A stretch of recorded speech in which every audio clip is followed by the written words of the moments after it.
Kakovost zaposlitvenega razgovora je v veliki meri odvisna tudi od kakovosti samih vprašanj. In dobro vprašanje je tisto vprašanje, ki nam natančno pomaga odkriti, kako izražene so ključne lastnosti, ključna znanja pri kandidatih za delovno mesto.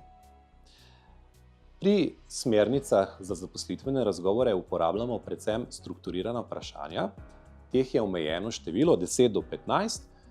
Potem imamo pa še dodatna vprašanja, s katerimi nekoliko bolj natančno raziščemo, kako se določena kompetenca ali pa določeno znanje izraža pri kandidatu. Dobra vprašanja imajo nekaj pomembnih značilnosti. V prvi meri so to odprta vprašanja. Vprašanja, ki se začnejo na črko K, recimo kdaj, kateri, kako, kakšen.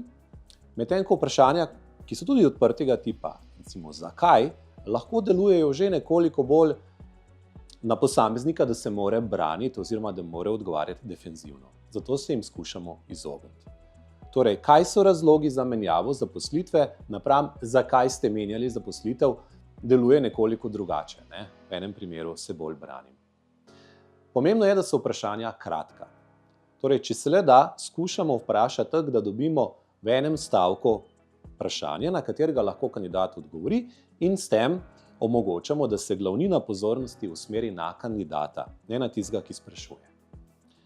Zelo pomembno je, da se vprašamo, ali nam naše vprašanja omogočajo raznolike odgovore. Torej, odgovore, na katere kandidati odgovarjajo različno, nenaučeno. Kje se vidite čez 5 let? Zelo običajno vprašanje na intervjujih. Ali pa, kaj so vaše šibke strani? Zakaj ste se prijavili k nam? To so vsa vprašanja, na katere kandidati lahko najdejo odgovore že na netu ali na podlagi izkušenj ugotovijo, kaj komisija želi slišati, in se jim skušamo izogniti. Zelo pomembno je, da za vprašanji stoji konkretna izkušnja. Torej, da kandidat, ko odgovori realno in da poveže svoj primer z neko izkušnjo iz prakse, ki nam da vedeti, kako močen je kandidat na posamezno merilo, kompetenci ali znanje. Izogibamo se tistih vprašanj, ki nas vodijo k hipotetičnim odgovorom. Torej, kako bi, če bi, zato ker lahko kandidat na njih odgovarja naučeno in potem njegov odgovor ni realen. Torej, usmerimo se raje v močne situacije v bližnji preteklosti, kjer preverimo, kako pogosto se izraža določena kompetenca, recimo, koliko idej ste dali v zadnjem mesecu dni, ali pa na kakšen način oziroma kako pogosto ste organizirali sestanke z zaposlenimi. Napram temu lahko vprašamo tudi o močnih izkušnjah, torej izkušnjah, ker se je kompetenca kazala v težjih situacijah, težjih primerih, recimo, kdaj ste vodili tim izrazito nemotiviranih sodelavcev, ali pa katero vašo idejo je bilo zelo težko predati ali prepričati vodstvo, da jo sprejme.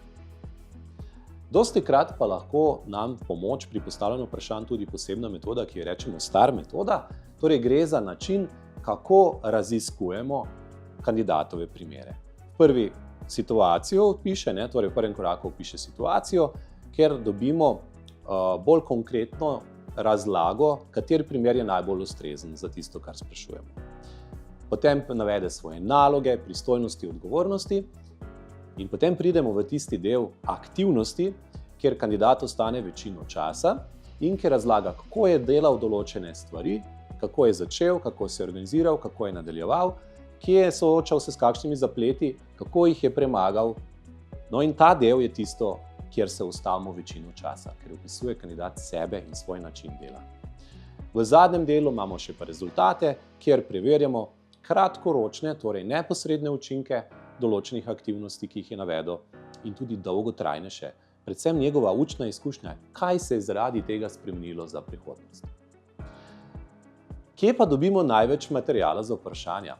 Največ iz tega, ko kandidata dobro poslušamo. Dostikrat so določene stvari neodgovorjene in znamo preveriti z dobrimi vprašanji nekaj bolj konkretnega in dobimo dodatne informacije. Poleg same vsebine, kaj sprašujemo, je zelo pomembno, koliko časa namenimo določeni temi.